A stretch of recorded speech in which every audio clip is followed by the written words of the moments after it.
This is your ultimate stop for everything sports. The Golden State Media Concepts Sports Podcast. Should I say more? From the NFL, MLB, the NBA to MMA, it's all in here. The Golden State Media Concepts Sports Podcast. Listen now.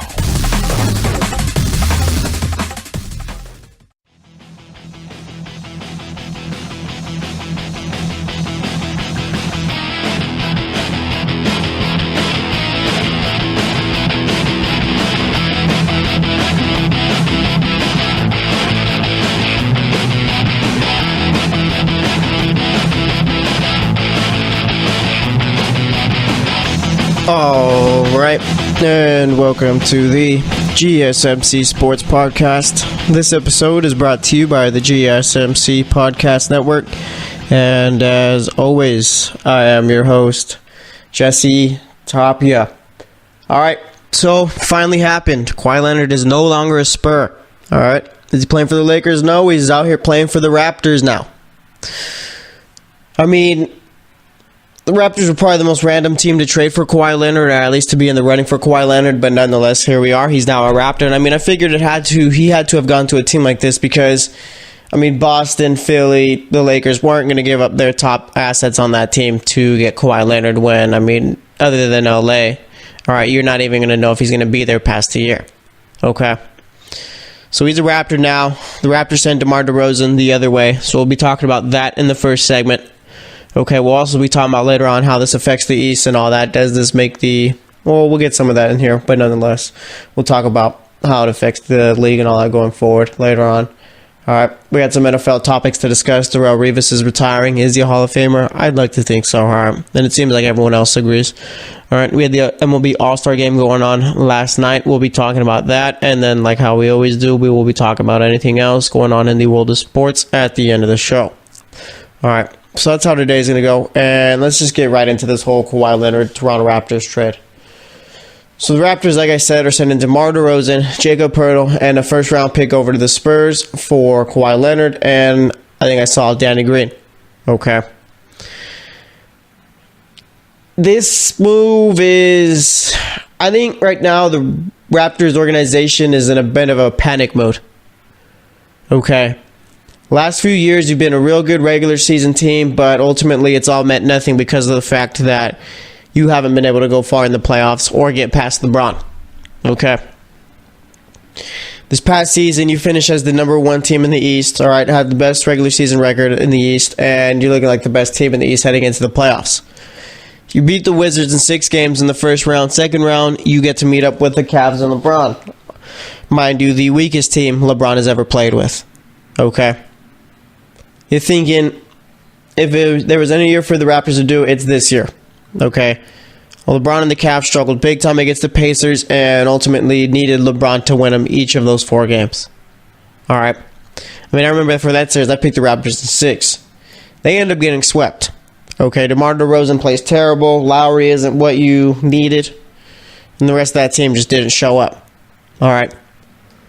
So you get swept. You're now out of the playoffs. And it's just, yet again, another year where there was hope from the regular season, but ultimately you just weren't good enough.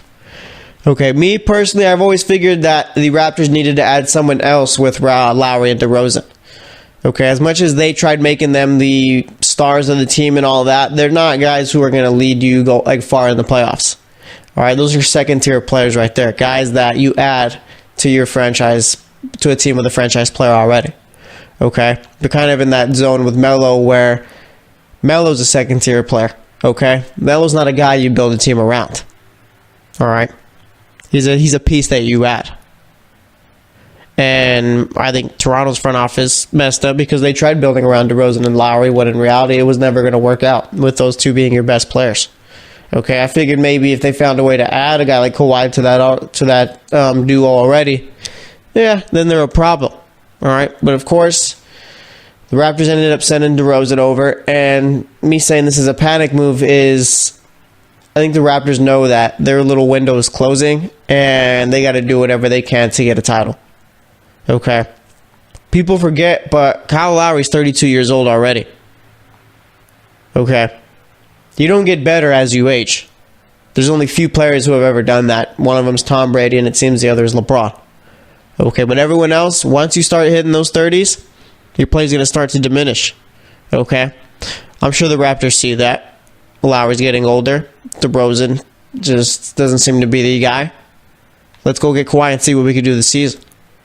All right? And I really hope that the Raptors don't think that Kawhi is what gets them over the top. All right? As of right now, I'd still say Boston's the best team in the East, and I'd say this maybe puts the Raptors up there with Philly. Okay. But, I mean, there's a point where Kawhi is a guy you can build around. So, I mean, like I said, going forward, we're not really sure what's going to be happening with the Raptors and Kawhi. But nonetheless, I mean, for this year only, Kawhi can get them far. All right. But, of course, you're going to need Kyle Lowry to step up in the playoffs. For this past season, he did pretty well. All right, but seasons before that really struggled. And, I mean, like I said, yeah, basically you need that to happen. All right. And there was already reports coming out about how Kawhi didn't want to be a Raptor. He doesn't want to go to Toronto or anything like that. And there was even a report talking about how he could sit out the season. Kawhi's not sitting out the season, okay? Because if he sits out the season, then he basically can't become a free agent, and the only way he could leave to somewhere else is if the Raptors gave him permission to. All right. So whoever reported that Kawhi might sit out the season was wrong. Okay, that's just a fast little report you try to get out in order to drive up clicks and all that, because, I mean, I'm sure that's what was on some people's mind. All right. But the whole thing about Kawhi sitting out the season is completely wrong. There's no way that he sits out because he loses out on money, and the Raptors basically hold his rights until they say they don't. Okay. So don't believe that. But nonetheless, I mean, where do the Spurs go from here? They got 2 more years of control of DeMar DeRozan because of his contract. I mean, I'd say the Spurs are still a playoff team. Okay. They still got Greg Popovich there, obviously. He's going to, I don't know. They don't really have too many three-point shooters on the squad anymore. All right. Kawhi being traded does throw a little monkey wrench in it. I mean, now you're probably going to go with a starting 5 of Mills, DeRozan, maybe Walker, the guy they drafted this year at the 3, Aldridge and Gasol. That's a pretty old team right there, but nonetheless, I mean, I don't know. It's going to be tough because the West did get a lot better. All right. And let me see real quick. I mean, you got Minnesota, who's gotten better, or not Minnesota. Well, yeah, Minnesota's going to be a whole lot better, but they already made the playoffs. I mean, the Nuggets should be a whole lot better. Okay. The Mavericks should be better. Grizzlies with Mike Conley coming back should be better.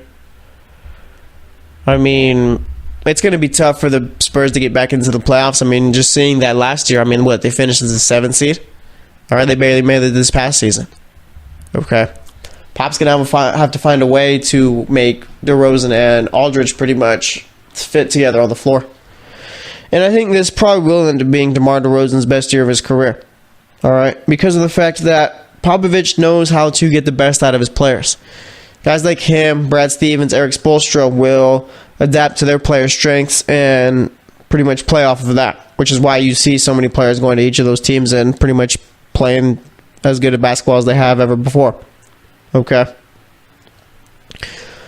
But, I mean, as far as the Raptors go and matching up with the Celtics, Kawhi does give him that little added push. But, I mean, you're adding Kyrie Irving and Gordon Hayward to a Celtics team who was led by a rookie last season to the Eastern Conference Finals, Game 7. Okay. And Jaylen Brown, whose shot has gotten better each year.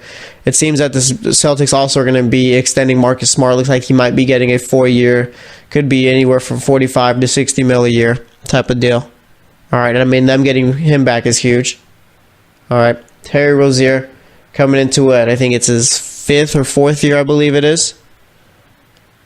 All right, playing extremely well in the playoffs last season.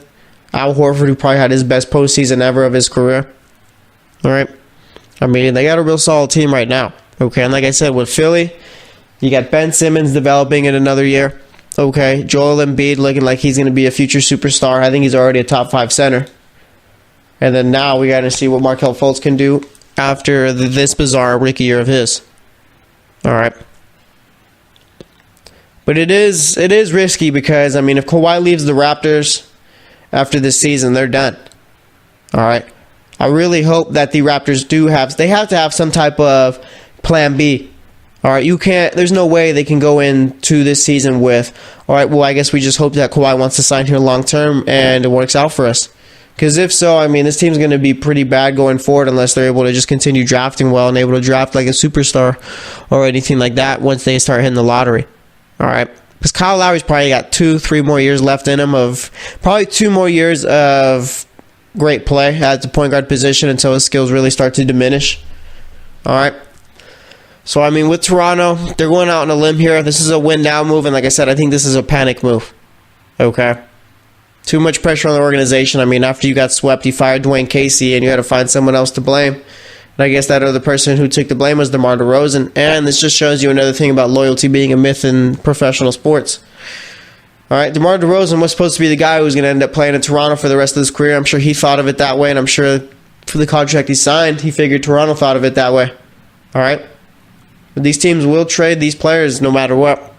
So I'll never understand why the fans side with the owners and all that as far as players moving and all. All right? When a player wants to leave on his own, he's a diva. When a player gets traded, it's part of the business. I don't know. It doesn't make sense to me. All right. But nonetheless, we're going to wrap it up here. Next up, we're going to be heading over to the NFL, giving some thoughts on some topics over there. So stay tuned, and I'll be right back. Are you looking off the field? From the NFL draft to trades to the rumor mill to the NFL combines, they got you covered. That's GSMC Pod the Field. From the NFL draft to trades to the rumor mill to the NFL combines, they got you covered. That's GSMCpodcast.com/football-podcast. Get updates on college rivalries, game day insights, and much, much more. It's football talk the way you want it. This show eats, sleeps, and breathes football. Don't forget to like them on Facebook and follow them on Twitter. Visit GSMCpodcast.com for more info.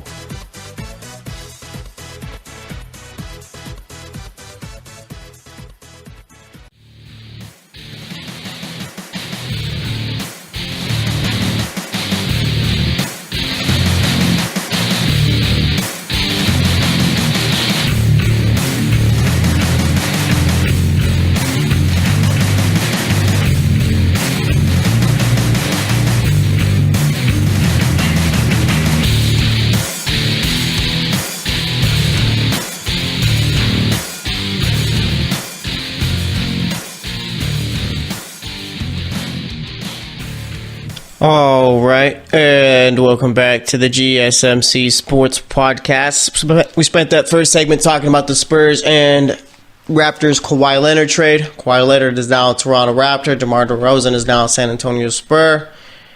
And I guess now we can all move on from the standoff between Kawhi and the Spurs. All right, I mean, I'm sure we all figured Kawhi Leonard was the next Tim Duncan, going to be the next humble superstar of the team, going to play the rest of his career there. But of course, we think we know these athletes, but we don't. Turns out, Kawhi Leonard might be a bit of a diva, but nonetheless, now he's playing for Toronto. All right, will he be playing with Toronto for the near future? Who knows? At least for this next year, he will be after that. I mean, there's a decent chance he just ends up leaving there. And if he does, that's going to set the Raptors back. They're going to have to rebuild, and they'll probably be bad for a few years. Okay. I mean, the Raptors basically making this move, I'm assuming, hoping that they win the title. Kawhi says, oh, I like it here. We won a championship. I want to do that again. Let me sign an extension here. All right. I mean, it's got to be that, or they have some type of backup plan. Maybe they could be trading for someone else. I mean, I have no clue, honestly. Maybe they bring on Carmelo Anthony. All right. That wouldn't be a great fit, but Kawhi, I don't think they're the best team in the East as of right now. I still think that's Boston. I think Kawhi going to the Raptors puts them on par with Philly. And as far as Kawhi, I don't think they're the best team in the East as of right now. I still think that's Boston. I think Kawhi going to the Raptors puts them on par with Philly. And as far as the Spurs, I mean, they still do have a team who can make the playoffs, just a matter of getting there. All right, there's a lot of other teams who have gotten better in the West so far this offseason. All right. And the NBA offseason never seems to disappoint. Always a bit of news going around. I mean, it's the best offseason in sports. Okay, and speaking of offseason, we are nearing the end of the NFL offseason, thankfully. Okay, if I am not mistaken, I believe we did have veterans reporting to training camp today for the Ravens. All right. And let me double check to make sure it was the veterans and not the rookies. I believe it was an Adam Schefter tweet that came out about it. Okay. But nonetheless, it's been a while. An absolute while. Okay. So yeah, Adam Schefter tweeted out today. Ravens become first veterans to report the training camp today. Bears report Thursday. All right. We're nearly here. It's the home stretch. Okay. Hall of Fame game, let's see, August 2nd. We're currently July 18th. Give us 2 more weeks. Okay. Next week, actually it's about 2 more weeks. All right. We are real close, you guys. Lamar Jackson playing for probably what is the entire second half. RG3 probably playing the entire first half. All right. There's all kinds of young players on the Bears who, are going to be getting some starter time. But nonetheless, like I said, they're all a bunch of young players, so they're going to have to play multiple snaps or multiple series. All right. And then after that, it's pretty much smooth sailing till February. Okay? And even then, so NFL ends February. We got the AAF after that. All right? Well, we got some former NFL head coaches coaching some of those teams. Maybe we get a Trent Richardson in there. Who knows? All right? Maybe a Terrell Owens makes a comeback. But even then, seems like the AAF is trying to be cool with the NFL. It doesn't seem like TO's cool with the NFL. So I don't think it'll really work that way. But nonetheless, teams reported in the training camp finally. All right? Lots of storylines to look for going forward. But nonetheless, one storyline to talk about today, Darrelle Revis finally calling it quits after 11 years. All right. On the surface, when you just look at stats, you tend to think maybe he's not a Hall of Famer. But when you give context and all that, you realize at a few points in his career, at the key points of his career, he was regarded as one of the best corners in the league. All right, probably the best corner in the league. And when quarterbacks aren't thrown to you or the guy you're covering, there's not really an opportunity to go out and get interceptions or anything like that. All right, 2007 was his rookie year. He had 3 interceptions, 17 pass deflections. Okay. 2008, he had 5 interceptions, 16 pass deflections, his first Pro Bowl. 2009, he makes the All-Pro and Pro Bowl teams. All right, 6 interceptions that year, 1 touchdown, 31 pass deflections. That's a bit ridiculous right there. 47 tackles. Let's see, 2010, same thing as 2009, All-Pro and Pro Bowler. All right, no interceptions that year, only 9 pass deflections, but no one's thrown to your side. What can you exactly do? Okay, 2011, Pro Bowl, All-Pro, 4 interceptions, 1 touchdown, 21 pass deflections. All right, 2012, I think that's the year he ends up tearing his ACL. Okay, only plays in 2 games, so obviously not much there. 2013 is his first year with Tampa Bay. Makes the Pro Bowl there. Let's see, he had 2 interceptions, 11 pass deflections. Still played pretty well, so had 2 forced fumbles that season. All right. 2014, he goes to New England. An All-Pro and a Pro Bowler. Wins the Super Bowl that year. All right, 2 interceptions, 16 pass deflections. 2015, he ends up going back to the Jets. All right, has 5 interceptions that year. Makes the Pro Bowl. 9 pass deflections, excuse me. And then in 2016 is his last year with the Jets. He has 1 interception. All right, a real down year. 2017, he plays 5 games with the Chiefs, and after that, retires. Okay? The dude, for about 11 years, all right, about 8 of those 11 years was one of the best corners in the league. Okay? And it's difficult for corners to get in the Hall of Fame, all right, because if all you do is play corner, chances are, like I said, not everyone's going to throw at you, so you're going to have to really make yourself known and pretty much show that, yeah, I am the best corner at this point in time in this league. All right, Darrelle Revis did that for about 5 straight years. Then after that, of course, there was 5 years of his career there was no discussion for it. He was the best cornerback in the league. All right, locking up guys like Randy Moss and all that. Then, of course, as his career went on, you're going to debate whether or not he's the best corner in the league, but nonetheless, his name's still up there. All right, Darrelle Revis made it known, even though quarterbacks weren't always thrown to his side, yeah, I'm still the best corner in this league. Okay? We've seen guys like Richard Sherman do that too. couple years, Richard Sherman was the best cornerback in the league. They weren't always thrown to his side, but nonetheless, you knew why. All right. So with Darrelle Revis, he's got to wait 5 years before he becomes a Hall of Famer. Is he a first ballot Hall of Famer? I think that's the question, and I'd say no. Okay. It's difficult, I think, for corners to get in as first ballot Hall of Famers. It's probably going to take a few years for him to get in. And, I mean, I think that's pretty fair. All right. But nonetheless, I mean, the dude had a great career and pretty much was one of the constants on a Jets team where, I mean, there's the revolving door of talent and no talent. All right. I mean, the Jets weren't always relatively a great team, but nonetheless, Darrelle Revis was always there locking guys down. You could always count on him to do his job, at least with that team. All right. So, I mean, we'll see how, I guess, who steps up, who's the next great corner in the NFL. Right now, Jalen Ramsey seeming like he's going to be taking that throne. Okay. I mean, you get the guy opposite of him, A.J. Bouye, who is right there. Marshawn Lattimore had a great rookie year. All right. Quarterback position, I think, is pretty well taken care of as of right now. All right. But, yeah, I mean, at his peak, Darrelle Revis was the best in the NFL. And I don't think yet we've seen anyone at their peak or anyone so far amongst these corners, active corners, who have pretty much dominated the same way Darrelle Revis has. All right. And like I said, Ramsey's going to be up there, but nonetheless, he hasn't had that. He doesn't have like that Revis Highland type of mantra stuff. All right. But nonetheless, we'll see what ends up happening with Revis as far as the Hall of Fame. Like I said, first ballot, no. But nonetheless, I think he will end up making it in. All right. So Forbes ended up coming out with a list of the top most valuable NFL teams. Okay.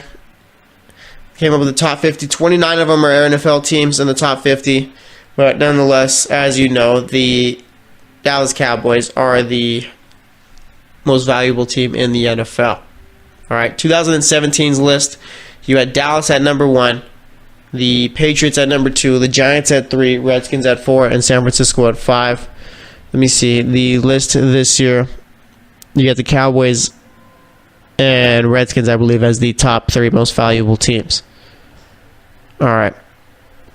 But looking at last year's list, let's see if there's any surprises here. So you had that, like I said, that was the top 5. Then you had the LA Rams at 6, the Bears at 7, Texans at 8, Jets at 9, the Eagles at 10, Broncos at 11, Dolphins at 12, Green Bay at 13, Baltimore at 14, Atlanta at 15, Pittsburgh at 16, Seattle 17, Minnesota 18, Oakland 19, Colts 20, Carolina 21, the Chargers 22, the Cardinals 23, Chiefs 24, Jacksonville 25, Tennessee 26, the Saints 27, the Bucks 28, Cleveland 29, Cincinnati 30, Detroit 31, Buffalo 32. That makes sense right there to have those teams as the bottom 4. I mean, Cleveland's been a dumpster fire for a long time. Pretty poorly run organization. Cincinnati, they're the forgotten team of Ohio. Okay, Cincinnati's the forgotten city of Ohio, I'd say. Detroit, I mean, it's the Detroit Lions. What do you expect? And then you got Buffalo. I mean, I think 32 for Buffalo as far as being as valuable as they are as a franchise, yeah. All right, that makes sense. But nonetheless, I mean, Cowboys seem to dominate every year. Cowboys just print money, too. And I don't understand how the Redskins are so high. Okay? I mean, they got to be real great at marketing because that team they've been putting out for like the last, 15 or so years has been terrible. All right. But nonetheless, that's all I got to say about that. Next up, we're going to be heading over to the MLB. Had the MLB All-Star game happen and some other things going on, so stay tuned for that, and I will be right back. Check out the show that's built on the MMA. From the UFC to extreme cage fighting, they got the fights covered. Check out the GSMC MMA podcast. Get the latest news on past or upcoming fights. Join us as we talk to and about some of the biggest names in the MMA, past, present, and future. When it's the fight game, there's just one show to check out. GSMCpodcast.com/MMA-podcast. Don't forget to like them on Facebook and follow them on Twitter. Visit GSMCpodcast.com for more info.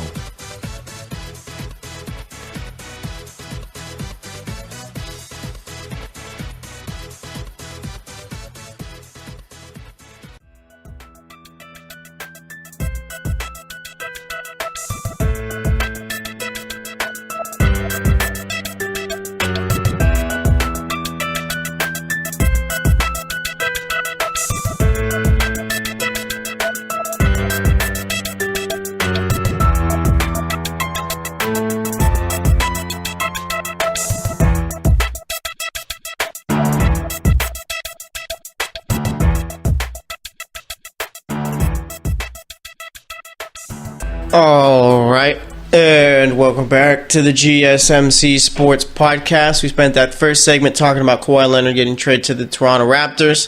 Spent the second segment talking about Darrelle Revis retiring. Also talked about some of the most valuable franchises in the NFL. And now for this segment, we head over to the MLB. All right, so like I said yesterday, we talked about the Home Run Derby. Home Run Derby was exciting. All right, Bryce Harper won that.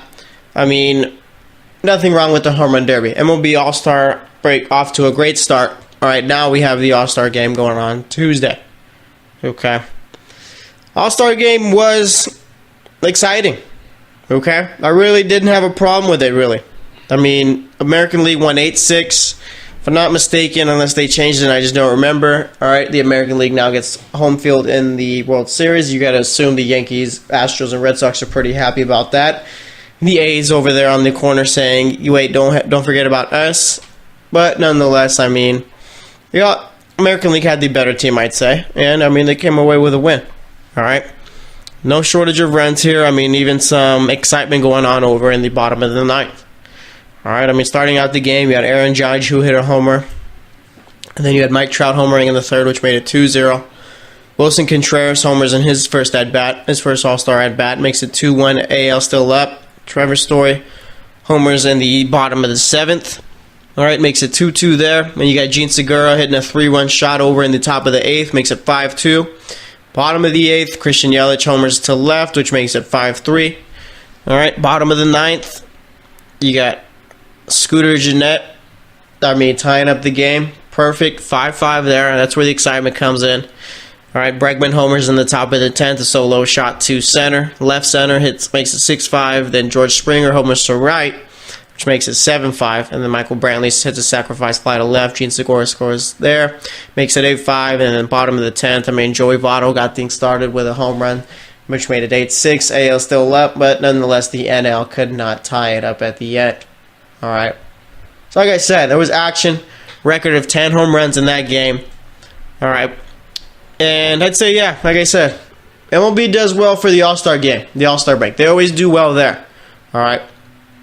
Whether or not the MLB attendance numbers are down this season or the game isn't being marketed as well as it should be, I mean, that's besides the fact. But like I said, they always do well to bring the casual fans and all that over for the All-Star games, I think. All right. I mean, the Home Run Derby, still amazing. The All-Star game is still entertaining. All right.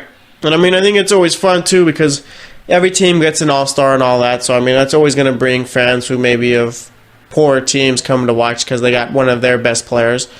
Who, I mean, like I said, it's a rarity if you're watching a bad team to have great players. So you get to see that guy play in front of all national TV in front of everyone else. All right, that makes it a plus. So like I said, yeah, All-Star game was fun, but nonetheless, we did have some storylines going on in the middle of it. Some exciting, some bad. Okay? Josh Hader, his was bad. He pitched, he pitched, came in for an inning. I mean, didn't even finish the inning, only got one out. All right, only pitched a third of an inning. Gave up 4 hits, 1 earned run. And, I mean, his ERA was 27. Not necessarily great in your first All-Star game. What also isn't great, people finding out about your old tweets, okay? Had a lot of, let's say, low-class tweets, all right? Some racist remarks and some other poor remarks, some slurs and all that. And now he's got to go through sensitivity training through the MLB, all right? I mean, can it get any worse? Possibly, but nonetheless, this isn't necessarily something that the MLB needs. This isn't something that Josh Hader needs. And it's not necessarily a great story, obviously, with everything that's been going on around. All right, but nonetheless, I mean, that was a story going on during the MLB All-Star game, too. Okay, it's like this guy's playing.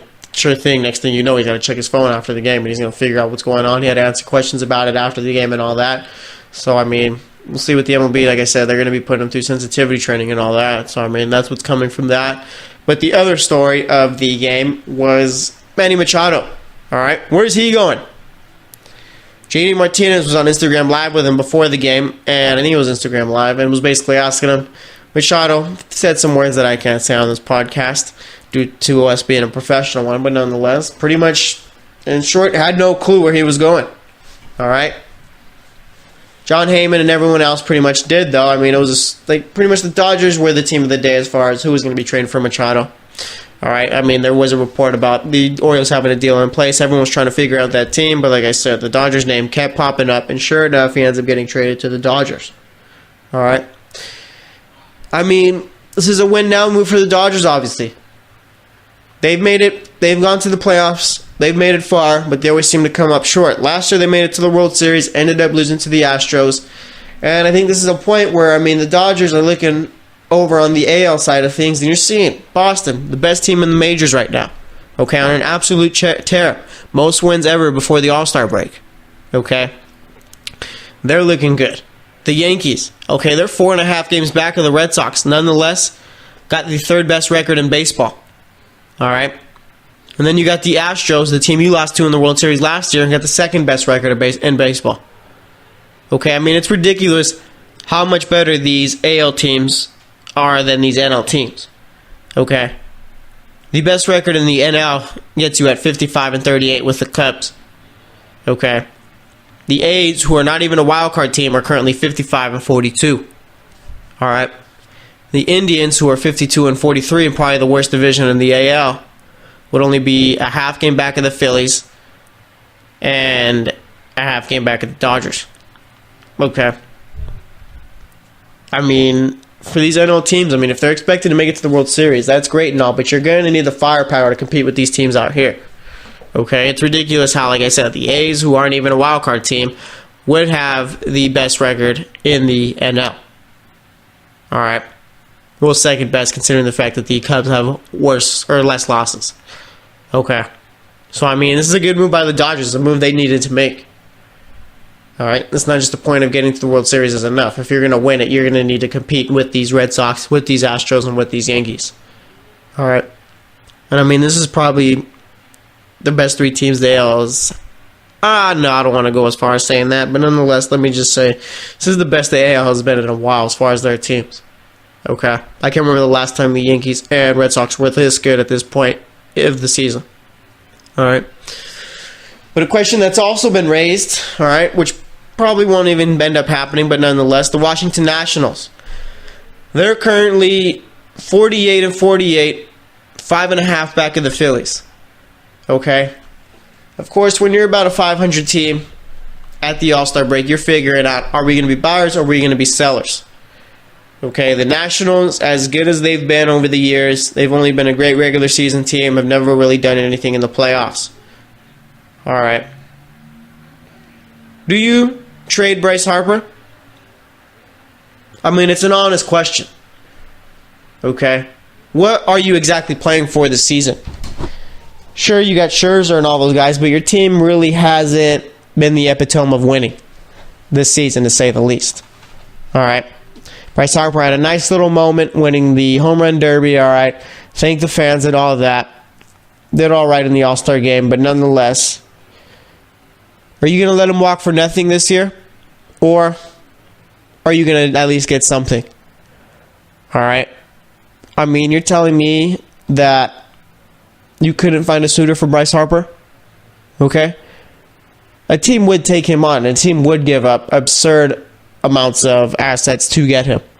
Okay. I mean, imagine a team like maybe the Giants, who are in the running to get him next season. They know they have a shot. They trade him. They get first dibs on negotiating with him.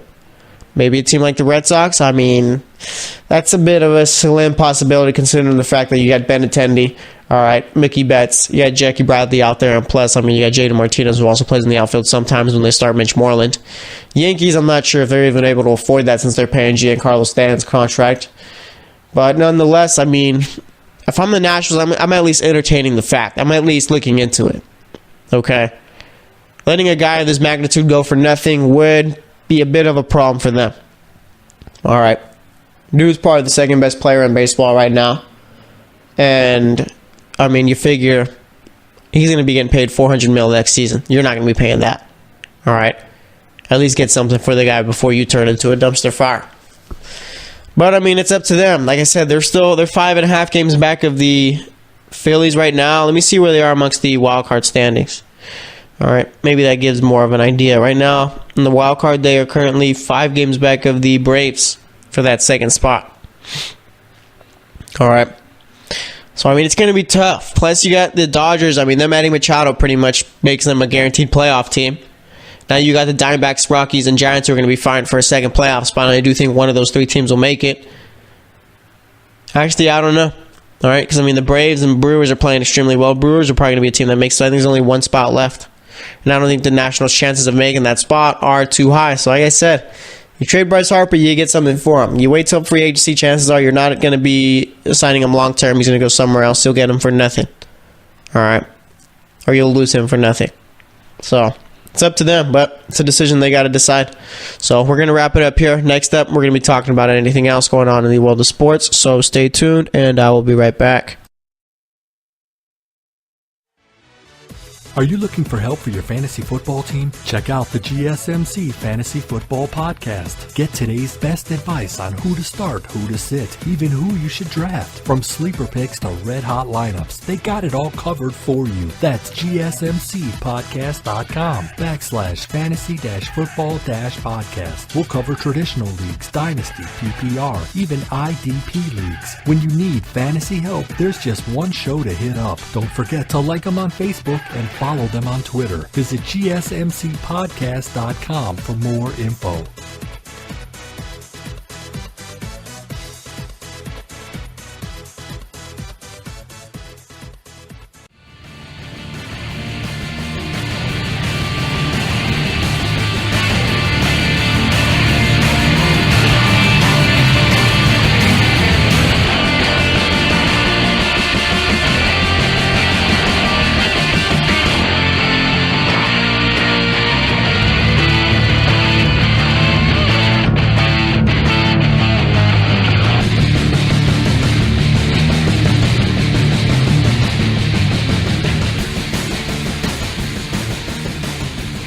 All right, and welcome back to the GSMC Sports Podcast. So far today, we've talked about Kawhi going to the Raptors. All right, we've talked about Darrelle Revis retiring, and we've talked about the MLB All-Star game and Manny Machado getting traded.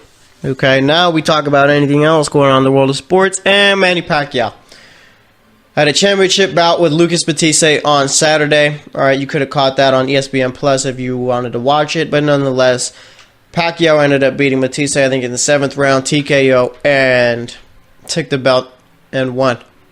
Okay. Was anyone interested in that fight?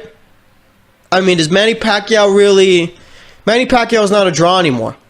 Okay, ever since that Floyd fight, I mean, he's pretty much gone down. I'd say ever since Marquez knocked him down, he's pretty much gone down.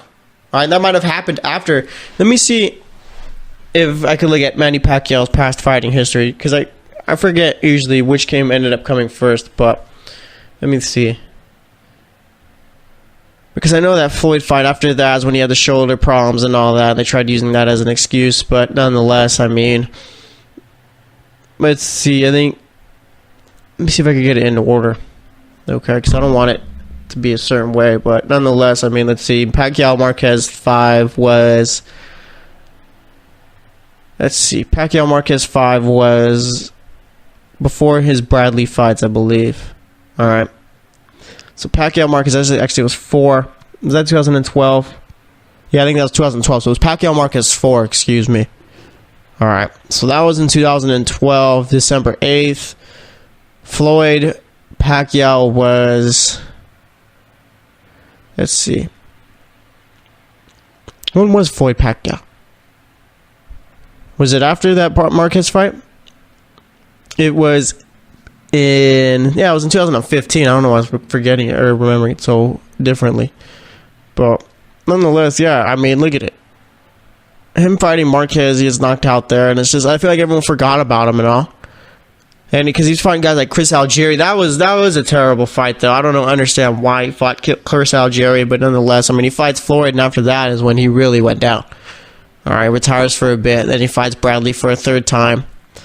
I mean, since then, he fought Vargas. All right, he fought that Jeff Horn guy he ended up losing to, I believe it was. Okay. And then he fights Batiste. And, I mean, like I said, there's just no real interest as far as his fight with Matisse. All right, knocked him out in the 7th, like I said. Let's see, since the Marquez fight, he is 1, 2, 3, 4, 5, 6. He's 6-2. Lost to Jeff Horn and Floyd. All right. They had back-to-back losses, losing to Bradley and then Marquez. Okay. But nonetheless, like I said, he hasn't really been a draw since then. And I just think it's a point where, I mean, he's not going to be fighting guys like Terrence Crawford, the guys who are at their prime right now, because, I mean, that's just going to be bad for Manny. Okay, I'm not really sure what he's fighting towards right now. All right, but nonetheless, I mean, he is one of the greatest to ever do it. It's just a point where now it's just, like, what's the end goal here? Okay, Pacquiao's never going to get that payday he was once always promised with every pay-per-view he fought on. All right. And I mean, as of right now, boxing's at a point where I've always tried to combat the boxing is dead crowd, but nonetheless, it does feel like boxing is dead. Okay. I mean, we got Triple G and Canelo coming up, what is it, in September, I believe it is? Okay. And, I mean, other than that, is there any other fight anyone's looking forward to? Okay, of course the diehards are always going to have fights to pay attention to every weekend or whatnot, but as far as the casuals, I mean, there's no really big fights to go out and buy. Alright. Floyd was the draw, and now that Floyd's gone, I mean, no one's buying boxing fights anymore. Alright. And I mean, we're seeing that over in the UFC too. Their numbers are starting to go down a bit too. I mean, as far as both combat sports, I mean, they're struggling. Okay. Maybe Canelo could be that big draw after Floyd, but he's got to beat Triple G. If he doesn't beat Triple G, then it's not going to be happening. All right. I figured that maybe Anthony Joshua and Deontay Wilder was going to be a big heavyweight fight that they had to make, but nonetheless, seems like Joshua's going to be fighting Povetkin.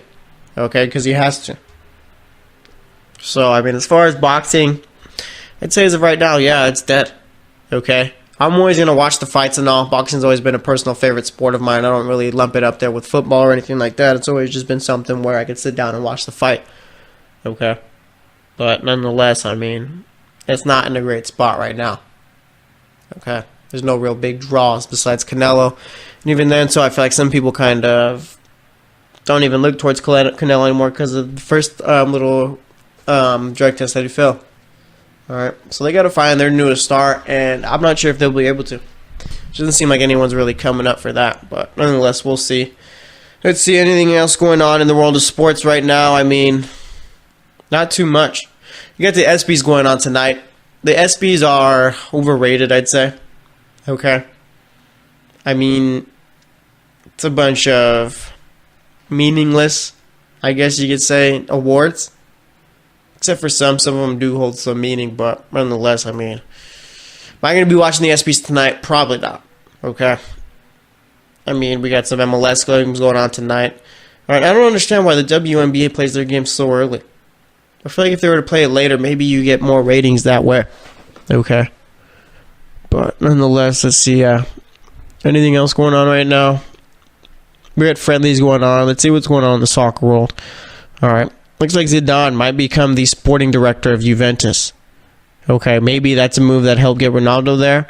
Possibly, and speaking of Ronaldo and Juventus, he won't be playing on their U.S. tour, so you're going to have to wait a bit to see him.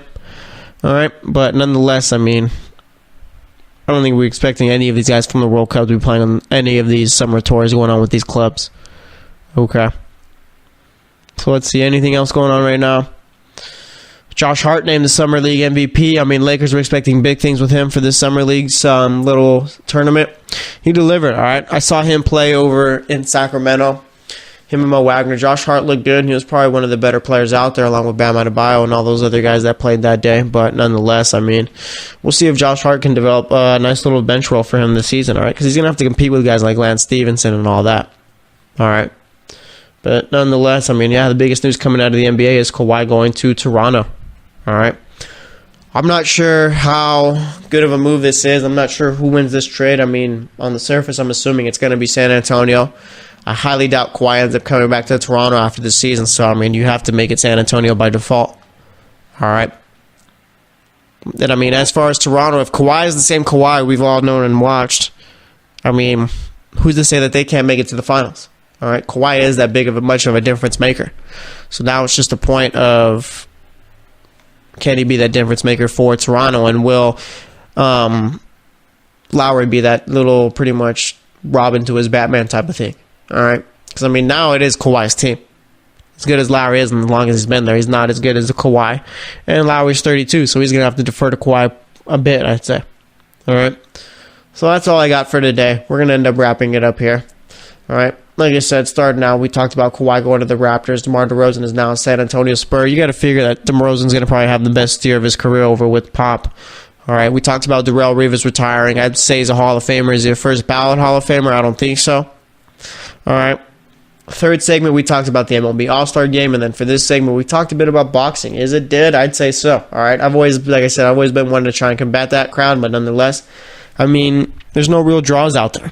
All right, so thanks for listening to the GSMC Sports Podcast. As always, I am your host, Jesse Tapia. I will be back tomorrow, so stay tuned, and I will talk to you guys later.